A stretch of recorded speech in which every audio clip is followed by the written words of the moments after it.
Sometimes you have to move. Sometimes you have to adjust to the circumstances. Even though you don't like what they are, you adjust, you adapt, you survive, you continue on. The first capital of Kush was Kerma. Kerma came into existence somewhere around 2700 BC. It lasted for roughly 1200 years.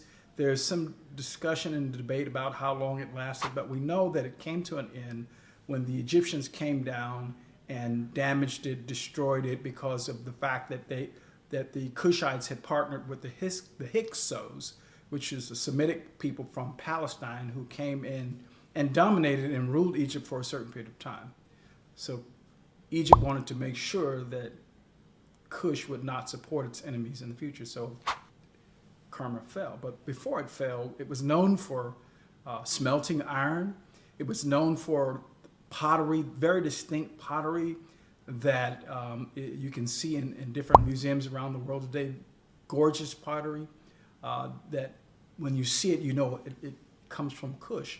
It was known also, Kerma was centered in a location where it was at a strategic location in terms of the trade routes between Egypt and Inner Africa and trades that went from the Horn of Africa to the Red Sea. So that's one of the things that made Kerma very wealthy and very powerful early on.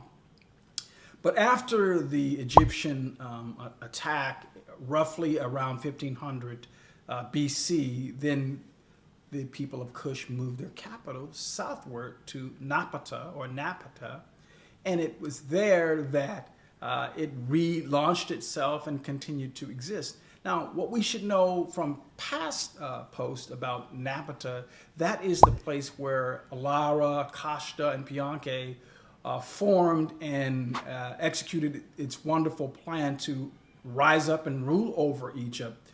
This occurrence is referred to, or in Egyptian history, the rule of the Nubians is referred to as the 25th dynasty. So not only did the Kushites adapt and adjust for the circumstances, but they regrouped and they came back and they launched their plan from their second capital, which is Napata. But again, there were further conflicts and wars and attacks from Egypt, because there were times when Egypt was weak, and when Egypt was weak, Kush was strong, and vice versa. And during one of those periods where Egypt was coming out of what is referred to by Egyptologists as one of their intermediate periods, it came to Napata, the second capital of Kush, and burned it to the ground, destroyed it. Now, what Napata was also known for before that is where the royals were buried, where the kings were buried, and there's still some graves that they discovered in and around Napata. Kushite kings, queens, and other people of importance and significance were buried there. But what did the Kushites do? True to form, they adapted and they adjusted. And again, that's a message to us today. In the midst of chaotic and unfavorable political and economic circumstances, we can whine, we can complain, or we can adjust.